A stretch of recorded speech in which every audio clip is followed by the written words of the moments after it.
The sound of the sent message was louder than the server's.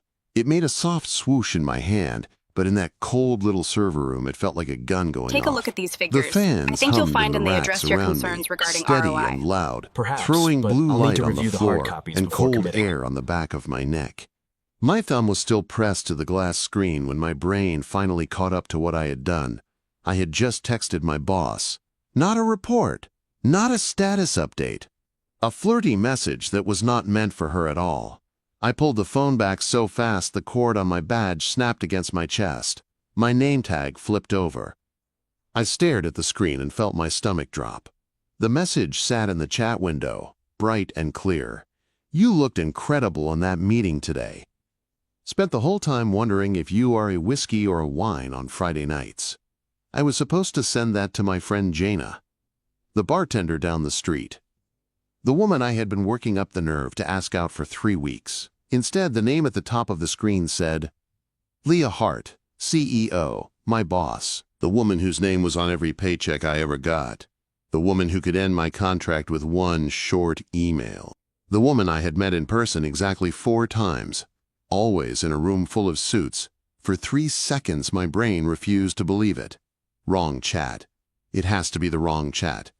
I tapped the top of the screen. Her photo came up. Dark hair, sharp eyes. That calm smile she used when she was saying something that scared everyone else.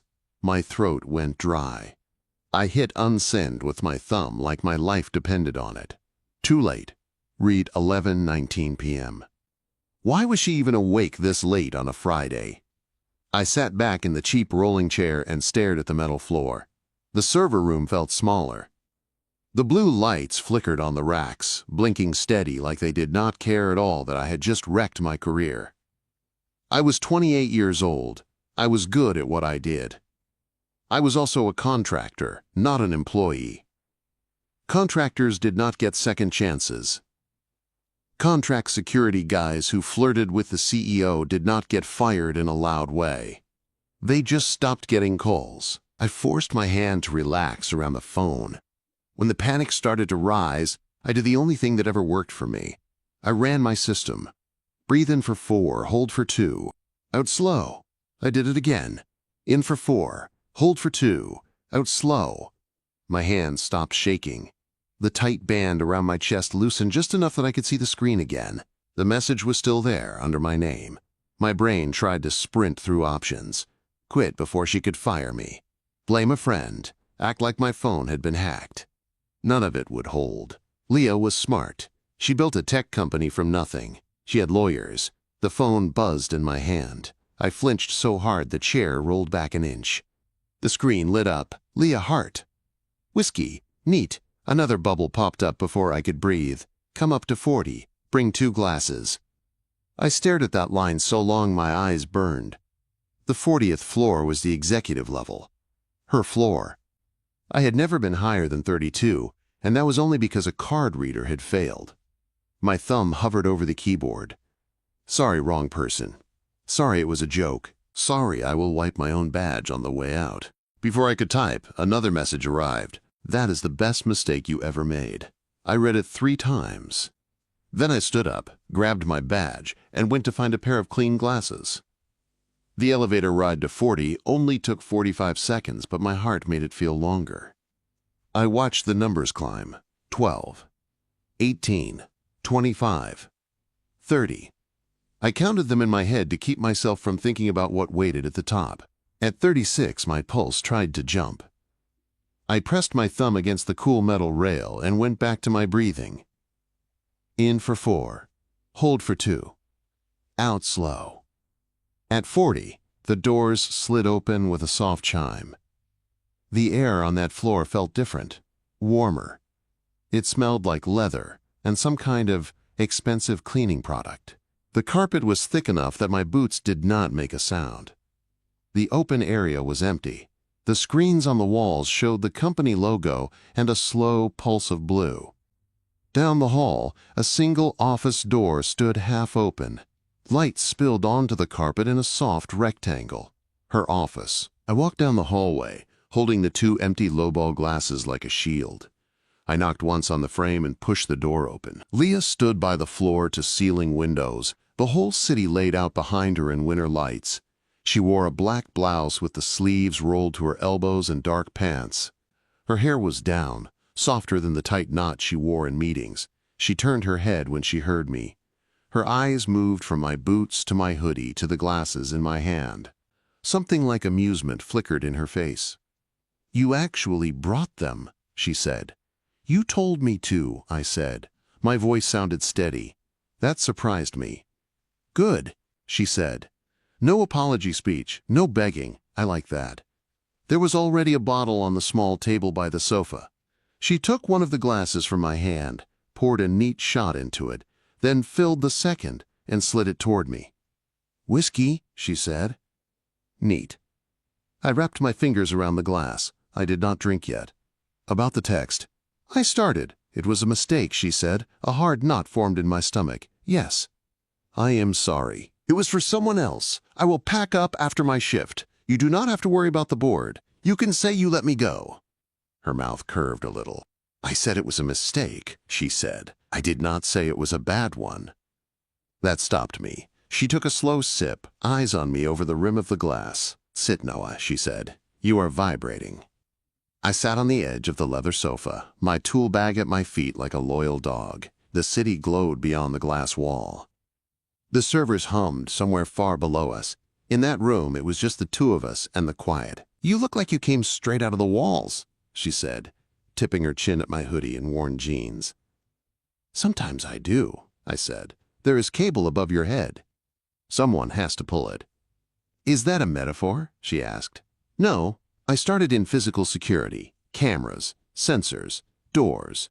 Then I moved to the network side. Now I handle both. That is why you hired me. At least that is what HR said."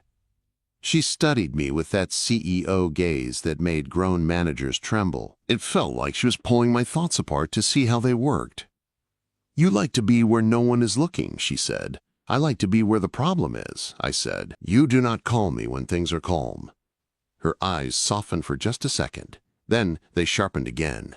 "I called you because I have a board member trying to cut my legs out from under me," she said. "And I have a leak I cannot find." The air in the room changed. "Who?" I asked. "His name is Daniel Price," she said. "He sits on my board. He wants to push me into a merger I do not want. He is telling the others we are losing our best ideas to a competitor. He is telling them I have lost control."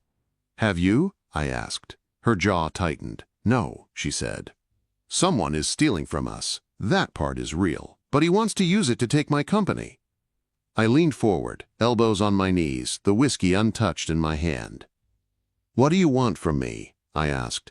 She did not blink. "I want the truth by Monday," she said. "He told the board he is bringing in an outside audit firm. He wants them to tell his story. I want proof before they get here."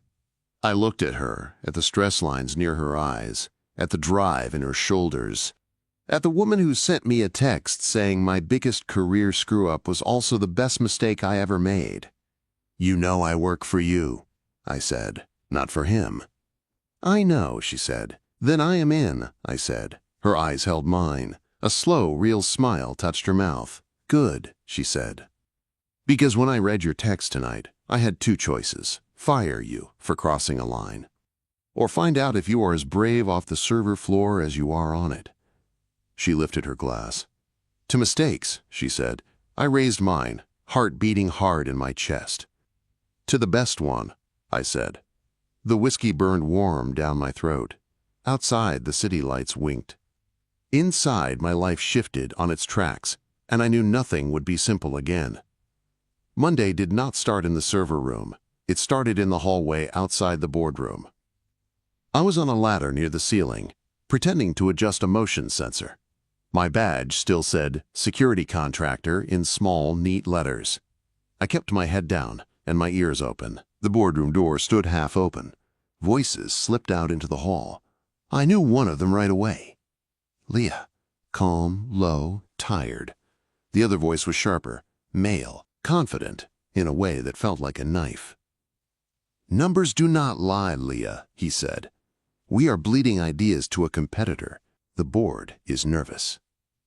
Then help me find the leak, Daniel, she said, not push me out. That was the name, Daniel Price, board member, old money, new suit. I am helping, he said. They need to know you can handle this. I have arranged for an external audit firm. They will come in next week. They will decide if your leadership is still right for the job. External audit, I knew what that meant here. Outsiders with fancy titles who would look at logs and reports and then repeat whatever story Daniel wanted them to tell. It is not mandatory, she said. It is, he answered. Unless you have proof before they arrive, proof that convinces the whole board, not just your favorite contractor in a hoodie.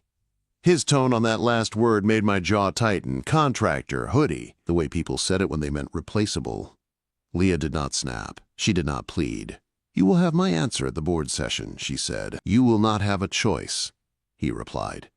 Footsteps moved toward the door. I stayed on my ladder and focused on the sensor screws. When they passed under me, I caught a quick look. Daniel was tall, clean-shaved, sharp suit that probably cost more than my truck. He glanced up at me once like I was part of the light fixtures. Then he kept walking. Leah stopped at the doorway and looked up too. Her eyes met mine for half a second.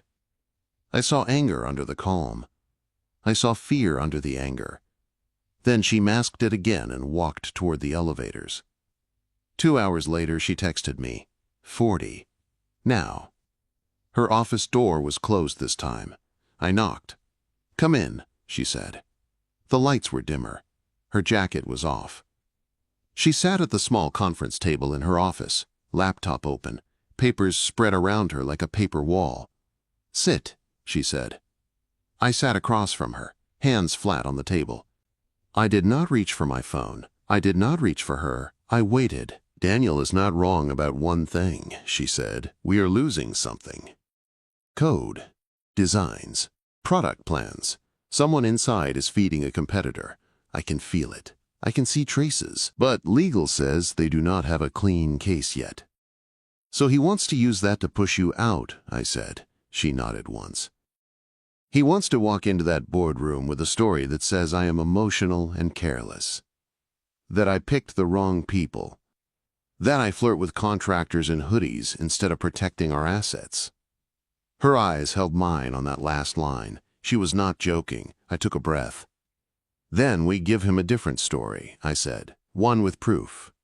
How? She asked. We set a trap, I said. A decoy file on the network. It will look like a real R&D document. Same folder, same naming, same tags. But it will not be real. No actual secrets. Just bait. And inside it, we put a quiet tracker. The moment someone opens it, it sends us a signal. We log the device, the time, the connection. We print it. We lock it down. We do it clean so legal can use it. She leaned back slowly. So a honey file, she said. I lifted one eyebrow. You know the term. I run a tech company, she said. I read. I also know that if we do it sloppy, Daniel will say I faked the whole thing. So we do not do it sloppy, I said. We do it with witnesses. You sign a short note saying you approved it. Your assistant sees it. Legal sees it. We keep every step documented. No threats, no shouting. Just facts. She watched me like she was weighing the risk printed on my face. This could still blow up on you, she said. You are a contractor. They could say you hacked the system. They could say you have a motive to make someone look guilty. I held her gaze. If you want me to walk away, say it now, I said. I will pack my gear. I will forget we had whiskey. You will be safe, maybe, for a while. Leah's mouth pressed into a thin line. Then she spoke. I do not want you to walk away, she said. I want you to do what you just described, and I want it in motion tonight. Then I need something first, I said. Money, she asked. Paper, I said. Your written consent.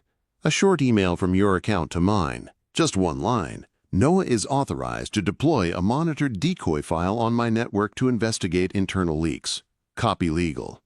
Copy your assistant. That way, if anyone screams later, we have the chain.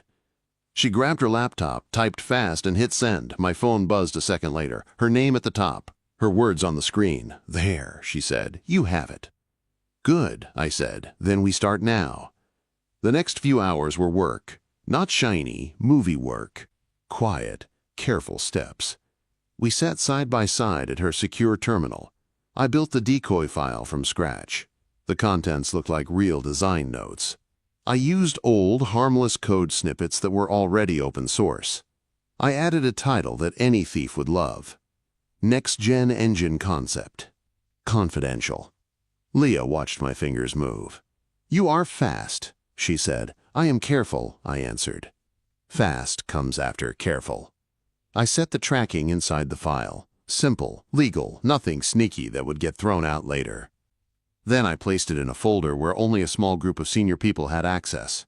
"Daniel, has that access?" I asked. "Yes," she said. He insisted. "Good. I finished the setup and closed the window. It is live now. If he is the one, he will not be able to resist opening it before the audit firm comes. He will want to know what he can use." "Now we wait," she said. I looked at the clock on the wall. It was already after 8. The building was almost empty. "Have you eaten today?" I asked. She blinked. "I had coffee." "That is not food," I said. "Do not start sounding like my mother," she said. "I am nothing like your mother," I said. "Your mother does not know how your badge works." Her mouth twitched, almost a smile. I stood. "I will be back in 10 minutes," I said.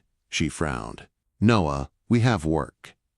"We also have a human with a brain that needs fuel," I said. "That brain is the one defending you to the board. I will not let it crash on my watch." She looked at me like she wanted to argue. Then she sighed and sat back. 10 minutes, she said. The deli downstairs was almost closed, but the guy at the counter knew me. I bought grilled cheese, tomato soup, and 2 bottles of water. When I got back, Leah was in the same seat, staring at the screen like she could make logs appear by force. I set the bag on the table. "What is this?" she asked. "Food and water," I said. "Order of a worried contractor." "I do not need you to worry about me," she said. "I need you awake and thinking clearly," I said. "That helps me, so eat." She opened the bag. The smell of butter and tomato filled the office. Her shoulders lost a little tension. "You really did this," she said quietly. "You went downstairs, stood in line, brought this up here, for me." "Yes," I said. "Because you have been in meetings since 7 in the morning, and you forgot you have a body. Also because I cannot watch you run yourself into the ground and call it strategy." She looked at me for a long second. Then she broke the sandwich in half and took a bite. Her eyes closed for a moment like the simple heat and salt hit deeper than it should. "Thank you," she said. "You are welcome," I said. We fell into a pattern over the next few nights. Daytime, she was the CEO. Conferences, calls, calm voice, sharp words. I stayed mostly out of sight, running checks, tightening holes, watching traffic. At night, when the office emptied and the cleaning crew left, the 40th floor became ours. She read printed reports on the sofa, hair loose, sleeves rolled up, bare feet tucked under her. I sat at the coffee table and watched the logs from the honey file on my laptop, listening for the soft ping that would mean someone had taken the bait. We did not talk much those nights. When we did, it was about settings, about timestamps, about strategies for the board. But other things slipped through. She asked me once why I preferred working in the server room instead of asking for a desk. "Because no one lies to me in there," I said. "Machines do not pretend to be my friend while they try to cut my access." She was quiet for a moment. "I know that feeling," she said. Another night, around 1 in the morning, a page slid off her lap and floated to the floor. She did not move to pick it up. Her head had dropped back against the sofa. Her eyes were closed. She had fallen asleep, sitting up with the pen still in her hand. I stood quietly, walked over and picked up the paper. I set it back on the stack. Then I took off my hoodie and laid it gently over her shoulders like a blanket. Her hand twitched. For a second, her fingers gripped the fabric, like she knew even in sleep that someone was covering her. Then she relaxed again. I put a bottle of water on the table within reach. Then I went back to my laptop. The office door opened 10 minutes later. Leah's assistant, Kim, stepped in, expecting darkness. Her eyes widened when she saw Leah asleep and me at the table. I raised one finger to my lips. "She has a 7:30 call," Kim whispered. "She will make it," I said softly. "Give her 10 more minutes. Foster is counting on her being tired. Do not help him." Kim hesitated, then nodded once and stepped back out, closing the door most of the way. Leah woke a few minutes later, eyes a little wild until she focused. "You are still here," she said. "I said I would watch the logs." I answered. She looked at the hoodie on her shoulders, then at the water, then back at me. "Thank you," she said again. "Drink," I said. She did. 3 nights like that. No ping, no alert. Just waiting and working, and a strange, quiet closeness that made the room feel smaller when we were both in it. On the 4th night, rain hit the windows in hard sheets. Lightning flashed over the city. We were in the same positions as always. She on the sofa, me on the floor with my laptop. "You look tired," she said. "I am fine," I said. "You have been here since 6, she said. "So have you," I answered. She nudged my shoulder with her bare foot. The touch was small, but it sent a warm line of awareness up my spine. "If you do not want that, tell me," she said. I looked up at her. She was not smiling. She was serious. "If I do not want you touching my shoulder with your foot," I asked. "If you do not want this to be more complicated than boss and contractor," she said, "say it now." "I will stop." I held her gaze for a long second. The laptop screen glowed between us. The rain beat on the glass. "I do not like complicated," I said. "But I like honest. And right now, honest is that I do not want you to stop." Her eyes softened, then sharpened again like she was pleased and angry at the same time with that answer. She opened her mouth to say something else. My laptop chimed. We both froze. A new line flashed on the screen. The honey file had been opened. I turned the screen so she could see. "There," I said. "Someone took the bait." My heart sped up, not from the code on the screen. From the way Leah's hand reached for my shoulder again, this time not to tease, but to hold. "Who?" she asked, voice low. "We will see," I said.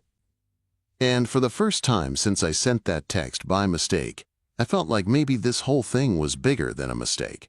It might be the start of something neither of us had planned for at all. The sound from my laptop was small, just a clean chime, but it felt like thunder. I turned the screen so Leah could see. A small notification sat at the top of the log window. Decoy file opened. Time. IP. Device tag. My pulse started to race. I forced my hand steady and pulled up the details. "Okay," I said. "It came from an internal machine, not Wi-Fi. Hard line. Executive floor." Leah slid off the sofa and came to sit beside me on the floor, shoulder close to mine. Her bare foot brushed my leg. She did not move it away. "Show me," she said. I expanded the entry. The system ID blinked on the screen. It was a board-level profile. The badge code attached to it was familiar from the access list. "Daniel Price." My chest went tight. "It is his account," I said. "His badge. He used the conference room jack on the executive side." Leah stared at the screen. Rain hammered the windows behind us. "So he opened it," she said. "He tried to look at what he thought was our next big thing." "Yes," I said, "but this is all digital. He will say someone used his login. He will call it a mistake. He will push the story back on you and on me." "So what do we do?" she asked. "We print this," I said. "We sign the print with date and time. We give a copy to legal. That keeps the record safe. But I think we need more than just logs." Quote. She frowned. "What more?" "A physical piece," I said. "His laptop drive, or a clean image of it, something that shows he mirrored files, or connected to an outside server, something you can put on a table in front of the board." Leah took a deep breath, then another. "That is a lot of risk, Noah," she said, "for you." "I know," I said, But if we do nothing, Daniel brings in his audit people and turns this on you. He tells them you were reckless and you let some stupid contractor hack the network." Her eyes lifted to mine at that word, contractor. "You are not stupid," she said. "I know that," I said, "but some of them only see the hoodie, not the work." She put her hand on my forearm, warm through the cotton. "I see the work," she said. For a second the room felt very small. Just her hand on my arm, the logs on the screen, the sound of the rain. Then my phone buzzed. "Kim?" Board session moved up. "Emergency meeting tomorrow morning. Daniel asked about your access. He looked way too happy." I showed the message to Leah. Her jaw tightened. "He is going to move fast," she said. "Then we move faster," I said. We spent the next hour printing logs, signing them, sliding them into a simple folder. Leah wrote a short memo for legal, 2 paragraphs, clear and cold. Kim came in, took the folder with careful hands, and swore to keep it locked. "Daniel is not going to like this," Kim said. "He does not have to like it," Leah answered. "He just has to face it." That night, I did not sleep. I went home and laid on my back on my couch, staring at the ceiling, running through the building layout in my head. I had crawled through half of its bones. I knew the service hallways and vent paths better than most. At 6 in the morning, my phone lit again. System message. Access revoked. In one line, my badge rights were gone. At 6:03, an email hit my inbox from HR. "Your contract is suspended pending investigation of a possible security breach." 3 minutes later, Kim texted. "Daniel is telling people you tried to access files you were not allowed to see. He is saying you are the leak." My stomach turned. It was fast. Too fast. He had waited for a move from us, then hit first. At 7, building security met me in the lobby when I tried to badge in. 2 men in dark uniforms. "Calm faces, Noah," one of them said. "We were told to escort you off the property." "Who told you?" I asked, even though I knew. "Order came from the board side," he said. "They say there is an active investigation." A part of me wanted to fight, to yell, to tell them to call Leah. But cameras watched the lobby. The front desk staff watched too. Losing my temper would only feed Daniel's story. I lifted my hands. "Fine," I said. "I will go. But tell your supervisor, this is not over." I stepped back out into the cold air. My phone buzzed as the front doors closed behind me. Unknown number. "Meet me at the side entrance on 15th. 10 minutes. I almost ignored it. Then, the next message came. "Head of Security, Mark Lewis." This is about Daniel. I knew that name. Big guy. Ex-military. Runs the real security, not the polished lobby kind. He had signed my badge forms when I first came on. I walked around the block. Mark met me by the service door. He wore his uniform jacket and a tired look. "Your badge is dead," he said. "Daniel pulled it. I cannot change that, but I can give you 10 minutes upstairs if you tell me why I should." "Because you like facts," I said. "And Daniel is using your department as cover for his story." Mark crossed his arms. "Talk," he said. I told him, fast and simple. The honey file, the log, the board access, the revoked badge, the fake story that painted me as the leak. He listened without interrupting. "You have proof he opened the decoy file," Mark said. "Yes," I said, "and Leah has signed logs. But Daniel will call them fake, or say I hacked his account. If I can get a copy of his laptop drive, legal can show where his files went. That is something you can believe, even if you hate my guts." Mark's jaw worked. "I do not hate you," he said. "You fixed my cameras when that vendor tried to sell us junk." He looked up at the side of the building, then back at me. "You have 9 minutes," he said.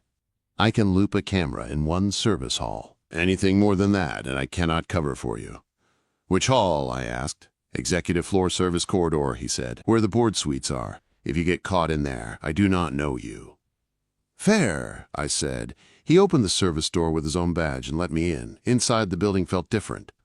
Higher stakes, less air. I took the stairs. Elevators had eyes. Stairs had only concrete and the sound of my boots.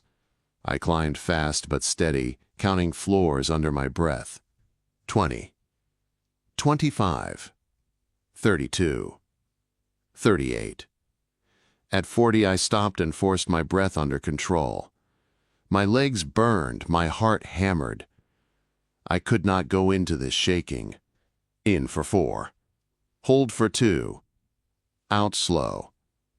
The service hall on the executive floor was narrow and quiet. A single camera watched the middle of it. For this small window, Mark had that looped. Daniel's guest office sat at the end. I had seen the nameplate last week when I came up to fix a sensor.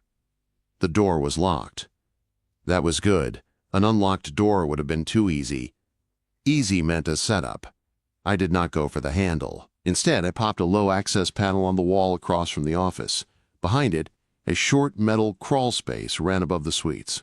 I knew this space. I had pulled cable through it one long night last year.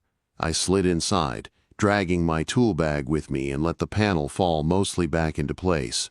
Up here it was tight and dusty. I moved on my elbows and knees, counting pipes and joints until I reached the section above Daniel's office. My watch buzzed once. 5 minutes left. I eased a vent cover aside and looked down. The room was empty. His jacket hung on a chair. His laptop sat on the desk in a dock, lid closed. Waiting. I dropped down as soft as I could on the carpet. My heart beat loud in my own ears. I pulled on thin gloves from my bag. No prints, no oil, no trace. I did not open the laptop. I did not touch the keys. I flipped it over, popped the back panel with a small driver, and lifted the solid-state drive free. It was small and light, silver and clean. I slid it into an anti-static bag, then into the inside pocket of my hoodie. Footsteps sounded in the hall. My pulse spiked. I snapped the panel back on the laptop, set it exactly where it had been, and moved to the vent. I grabbed the edge, pulled myself back up into the crawl space, and eased the vent cover almost closed. The office door opened as I flattened myself against the metal. I saw the bottom of shoes step into the room. "Everything in place?" a voice asked. "Not Daniel, one of the guards. For now," another voice said. "He will take the fall and she will look weak. That is all Price needs." They stayed only a moment. Then the door closed. I crawled back the way I came, slow and silent. At the service panel, I dropped down, fixed the cover, and checked the hall. Empty. My watch buzzed again. Time up. I made it 2 flights down before 2 other guards met me on the stairs. "Noah Rodriguez," one said. "You need to come with us." I could have run. They would have chased. I would have lost the drive and the proof and maybe my chance to help Leah. So I lifted my hands. "Okay," I said. "Take me." They zip-tied my wrists and marched me toward the executive boardroom. When the doors opened and I saw Leah at the far end of the long table, eyes wide as she took in the marks on my wrists. I knew one thing for sure. Whatever happened next, we were in it together now. The boardroom was all glass and sharp angles. It looked like a place where people talked about numbers, not lives. They sat along the long table in suits and calm faces. Leah was at one end, in a dark blazer, hair pulled back, eyes too bright. Daniel sat halfway down on the left, relaxed, like this was a show he had already seen the end of. The guards pushed me to a spot near the wall. My wrists burned where the zip ties dug into skin. "This is not necessary," Leah said when she saw me. Her voice was cold and clear. "He is not under arrest." "Mr. Price requested extra security," one guard said. "He said your contractor is part of the breach." Daniel folded his hands. "Leah, we need to take this seriously," he said. "He was seen near my office. We have to assume the worst." The chairman of the board looked from him to me. "Is that true?" he asked. "I was near his office." I said, "That part is true." Leah's eyes snapped to mine. I saw fear there, not for herself, for me. "Why?" the chairman asked. I breathed in for 4, held for 2, out slow. "Because we have reason to believe Mr. Price is the one leaking information to our competitor," I said. "I went to preserve proof before it could vanish." Daniel laughed. "You see," he said to the board, "he is claiming I am the problem now." The man caught breaking into my suite. I looked at Leah's face. I could see the battle there. If she defended me, it might look like bias. If she stayed quiet, Daniel's story would stand. She stood. "I did not find Noah," she said. "You did. The guards did. But I did approve his work. In writing." She nodded at Kim. Kim stepped forward with a folder and set it on the table in front of the chairman. "In there is my email," Leah said, "authorizing a monitored decoy file to track internal leaks. Legal is copied, Kim is copied. The file was placed in a restricted folder. A small group of us had access." The chairman opened the folder. He read. His eyes moved over the printed logs. Leah's signature, the timestamps. "And you are saying Daniel opened this decoy file," he said. "I am saying his account did," Leah said. "We printed the logs the moment it happened and locked them. We can argue explanations later, but the facts are on the paper." Daniel smiled like this was cute. "Even if some file showed my name," he said, "that does not mean anything. Logins can be shared, accounts can be spoofed. He is a hacker, Leah. He could have done this himself." I raised my bound hands an inch. "If I wanted to fake something," I said, "I would not do it with printed logs signed by your own CEO and her legal team. I would not ask for her written consent first. And I sure would not show up here in zip ties." The chairman looked at my wrists, then at security. "Take those off," he said. "We are not a police station." The guard hesitated and then cut the ties. Blood rushed back into my hands. I flexed my fingers once. "Thank you," I said. I reached into the inside pocket of my hoodie and took out the anti-static bag. All eyes followed the small silver packet. "What is that?" the chairman asked. "This is the drive from Mr. Price's laptop," I said. "I took it from his docked machine using gloves and sealed it right away. Your head of security gave me one clean window into the service hall. He did not know what I was going to do. He only knew there was a leak and that Leah had signed logs. Mark stepped into the room then, like we had rehearsed it. He wore his uniform and his serious face. "That part is true," he said. "I did not sign off on the drive, but I did give him 9 minutes with a camera loop. I did it because I saw the same logs and the same email from Leah." Daniel's jaw clenched. "This is insane," he said. "You cannot allow a contractor to come in here and steal my property." "No," Leah said, "but we also cannot ignore what may be on that drive." "Mr. Chairman, you can treat this as evidence, or you can pretend it is trash. But if you ignore it, and the leak continues, that is on you." The room went quiet. The chairman looked at Legal. Legal looked at the drive, then at me. "Did you alter it?" Legal asked. "No," I said. "I did not plug it in. I did not power it on. I only removed it and sealed it. If you want, we can open it here, record the process, and mount it on a clean system with everyone watching." Mark stepped forward. "My team can handle chain of custody," he said. "Right now, we can document each step." The chairman nodded slowly. "Do it," he said. Mark took the bag from my hand with gloves. He walked to the end of the table, where a small cart held a clean laptop and cables. Legal came to stand beside him, notebook open. They opened the bag, took out the drive, took pictures, wrote times. They plugged it into the clean machine. The screen lit up. A folder tree appeared. Mark opened the recent documents. The decoy file sat there at the top. Its name glared from the list. Under it, a chain of export files with dates and times that matched our logs. Another folder carried the name of a rival company. Inside, copies of designs, reports, code. Daniel went pale. "These could be anything," he said. "He could have put those there." Quote. Mark shook his head. "The system logs say this drive was mounted in your laptop dock with your user profile. At the same time, the decoy file was opened from the conference room port," he said. "These were last accessed from your account before the drive was removed. We have the network traces." Legal looked at Daniel. "Do you deny using this drive?" she asked. He swallowed. "I deny being a criminal," he said. "I deny stealing from this company. If anyone is guilty here, it is Leah. She let a hacker into our core systems. She let him get too close. She is not fit to lead." He pointed at me like I was a weapon she had fired. "I move to remove her as CEO," he said. "Effective immediately." "No," Leah said. Her voice was low, but it cut through the room like a blade. "You do not get to use my mistake as cover for your theft, Daniel," she said. Everyone looked at her. "Mistake?" the chairman asked. She did not look away from me as she spoke. 3 weeks ago, my security contractor sent me a message by accident," she said. "It was not a report. It was not a memo. It was personal. Flirty. He could have lied about it, or begged, or run. He did not. He told me truth, and then he showed me how to stop you." She looked at the board now. "I chose to authorize his plan," she said. "I chose to trust his work. If you want to fire someone for that, fire me. But do not pretend you did not just see proof that Daniel used his access to send our work outside." The chairman rubbed his forehead. "We have enough here to call in our own attorneys and maybe the police," he said. "We are not going to decide charges in this room."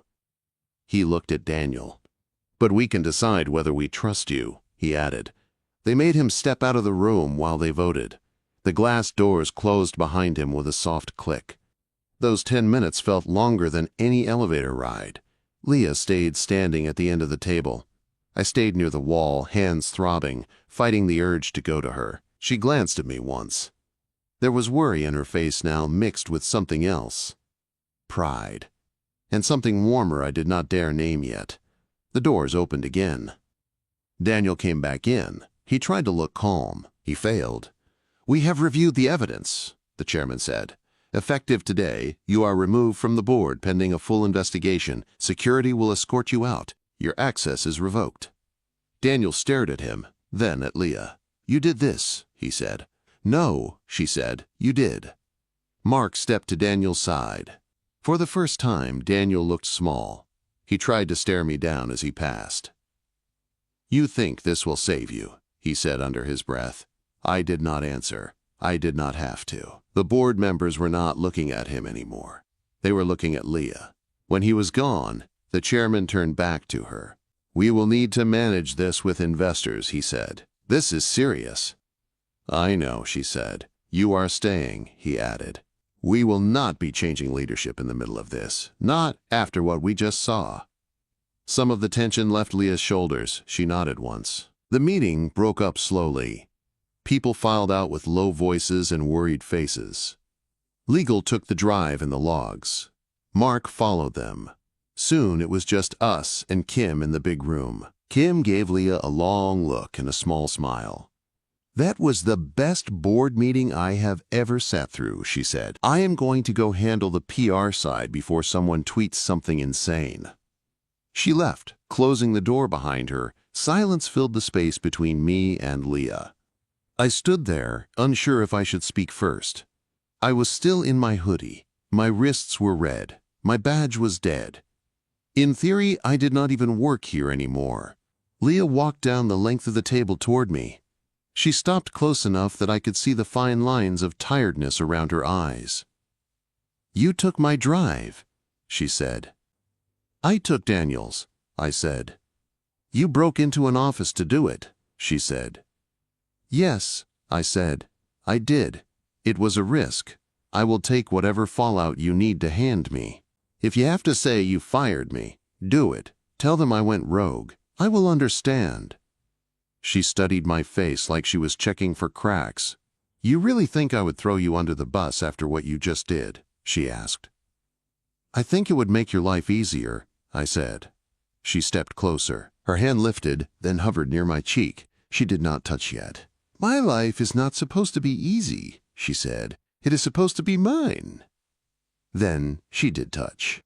Her fingers brushed my cheek, light and warm. "When you sent that text," she said, voice softer now, "thanking me for a meeting and asking if I was a whiskey or a wine on Friday nights, I thought you were an idiot." "That is fair," I said. "I almost fired you," she said, "on the spot. It broke every rule, every line, boss, contractor, all of it." "I know," I said. She smiled then. A real smile, tired and bright at the same time. "But then I read it again," she said, "and I realized something." It was honest. Clumsy. Brave. Not a game. Not leverage. Just you being human in a building where everyone else hides behind language. She stepped closer until I could feel her breath. That text was a mistake, she said, but it was the best mistake you ever made. My chest went hot, my throat went tight. I do not want to cost you your job, I said. My board just saw you risk your career to protect this company, she said. No one is going to complain if I choose to keep you close. Her hand slid from my cheek to the back of my neck. She did not pull. She just rested there, giving me time. Noah, she said, this only works if you choose it again, not as my contractor, as you. My heart pounded. I choose it, I said. Say it like you mean it, she said. I took a breath. I choose you, I said. Her eyes softened. Consent, she whispered. Yes, I said. She rose on her toes and kissed me. It was not wild. It was steady. A slow press of her mouth against mine that felt like the end of a long, hard climb and the start of something new at the same time. My hands found her waist. I pulled her closer, careful and sure. She leaned into me like she had been holding herself up alone for too long and finally decided she did not have to. When we broke apart, she rested her forehead against my chest for a second. We will have to rewrite some policies, she said. I am good with documents, I said. And ladders. She laughed once, quietly. Come on, she said. I owe you a drink that is not in a paper cup. Quote, we ended up in her office again that night, but the mood was different. The board drama was still there, floating around us, but it did not feel like it owned the room. She poured whiskey. Neat. Handed me a glass. To mistakes, she said. I met her eyes. To the best one I ever made, I said. We clinked glasses. Outside, the city lights burned steady. Inside, the woman I used to see as a distant figure in a glass tower sat next to me on a sofa, shoulders touching, her hand resting over mine. I had walked into this building as a contractor who hid in the walls. I was leaving as the man who knew exactly how his boss took her whiskey and exactly how it felt when she chose him right back.